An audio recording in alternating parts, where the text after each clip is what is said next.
everybody and welcome back. My name's Alison, the online piano and the online violin tutor. So today I'm very pleased to be offering you another collaboration video, and this time it is with Katie Fournier, who is a ukulele player, and we have gotten together and we have performed Can't Help Falling in Love by Elvis Presley for you. So don't forget to check out the ukulele tutorial for all of you budding ukulele players out there. That will be linked directly underneath this video, as will the performance that Katie and I have done. Katie is in Canada and I am in the UK, so we have kind of done this video being hundreds and hundreds and hundreds of miles, if not thousands of miles apart from each other. So all the links to all the videos will be directly underneath, including the ukulele tutorial video and the performance that Katie and I have done. And if you want to know where to get the free sheet music that I'm using for the violin tutorial, that will be linked directly underneath the video as well. And also there will be some ukulele tab chords as well, or ukulele tabs that will have all the chords and everything directly underneath, linked underneath this video, if you are interested in the ukulele side of things. So if you want to know how to play Can't Help Falling in Love by Elvis on the violin, then grab your copy of the sheet music and let's get going. Okay, this is a very nice, simple song for the violin and the ukulele, which I thought was absolutely perfect to put both together too.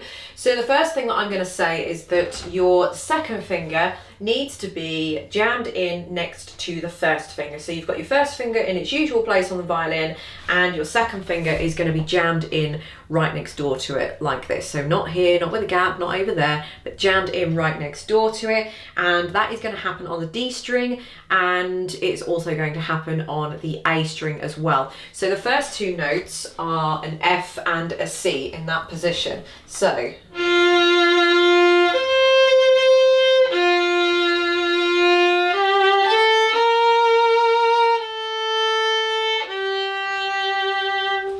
the first thing I'm going to say is, or the second thing actually I'm going to say, is when you've got the F, the C, the F for the first three notes, what I would suggest that you do is roll your finger. So place your second finger down on the D string. Let me get you in focus.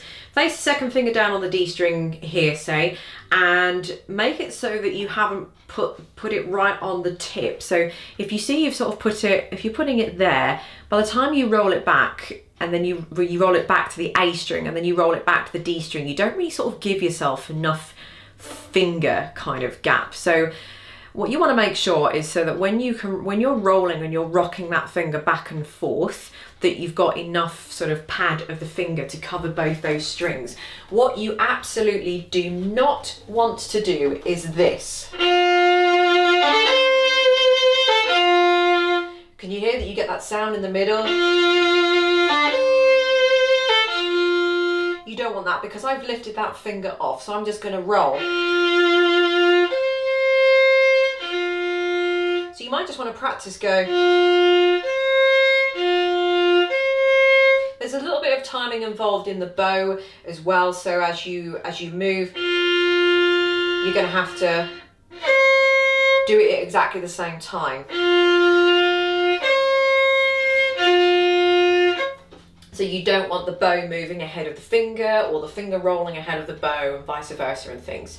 Okay, the B flats that you've got in here as well, because they're in the key of F major, your B flats are going to be as far back as the nut. So as far back as that little ridge that you've got there at the end of the violin is called the nut. So your first finger would normally go about there. It's not going to be there. It's going to be as far back until your finger feels like it just can't go back anymore. Otherwise it isn't going to sound quite right.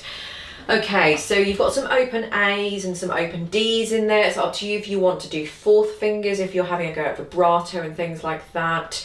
I would recommend that you do that. I would always recommend that you try and do fourth fingers as opposed to open strings, simply because open strings can sound quite kind of harsh and loud in comparison to the other notes that you're playing. Okay, moving down to line 1, 2, 3, 4, 5, the fifth line down, where it's starting at 21. That bit there. Now, I was talking about open strings a few moments ago. Do not, folks, do open E for these parts here. You have to use a fourth finger. Very, very important.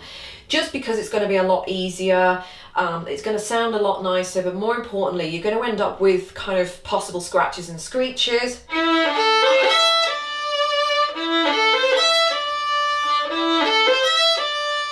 Apart from it not really sounding that nice, I mean, maybe I make it sound a little bit less drastic than it actually is, but obviously I've been playing for many, many years. But if you guys are beginners, you're going to get a lot of scratch there. You're going to get too many string crossings. So you're the D string, the A string, the E string, the A string, D string, A string, E string, A string. It's too many crossings.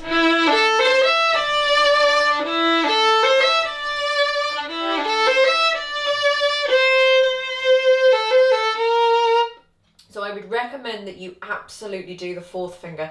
I did in the performance, and I wouldn't dream of doing an open E there.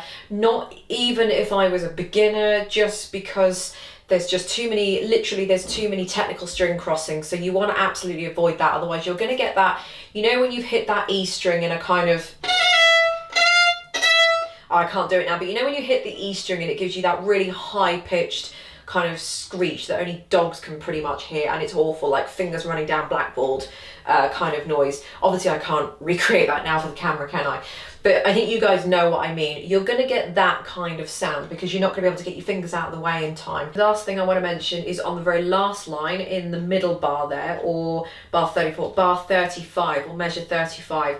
The last note of measure 35 is a B flat. So that fourth finger there is going to be jammed into the third finger. So you've got finger 2 for the G, finger 3 for the A, and the B flat, don't forget, is going to be jammed in right next to the third finger. So there we go, a nice quick easy tutorial for Can't Help Falling in Love by Elvis Presley.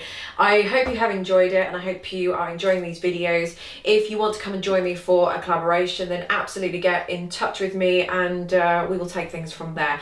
And I look forward to hearing from you. So thank you for watching, and I'll see you in the next video. Bye.